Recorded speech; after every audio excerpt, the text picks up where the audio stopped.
অজর নয়নে কান্না আমার নবীর নাম নিয়ে যখন মাপ পাইছে রে ভাই, বলে রব্বানা যালামনা আনফুসানা ওয়া ইল্লাম তাগফির লানা ওয়া তারহামনা লানাকুনান্না মিনাল খাসিরিন। আদম নবী আমার নবীর নাম নিয়ে মাপ চাইছে, আমার আল্লাহ মাফ করে দিছে গো। এইবার আদম নবী খুশি হয়েছে। 340 বছর অজর নয়নে কান্নার পরে এইবার যখন খুশি হয়ে যায়, আদম নবী শুকরিয়া তান 2 রাকাত নামাজ পড়ে। কয় রাকাত? ধরে কম। আমি নিজে পড়ছি, আপনি আবার কোথায় পাবেন? ভালো করে শুই না।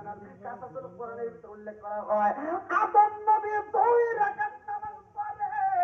আল্লাহ ডাক দিয়ে কয় জিবরাইল রে, ও জিবরাইল তাকায়া দেখ, আমার আদম সফিউল্লাহ নামাজ পড়ে 2 রাকাত নামাজ পড়ছে। আমি আল্লাহর কাছে এত মজা লাগে গো,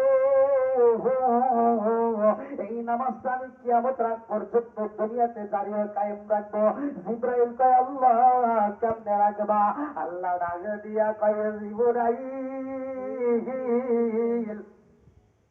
আদম নবী শুকরিয়া তান 2 রাকাত নামাজ পড়ছে, এই নামাজটাই আমি আল্লাহ আমার আখিরি নবীর উম্মতের জন্য ফজরের নামাজ হিসেবে বাজেট করলাম।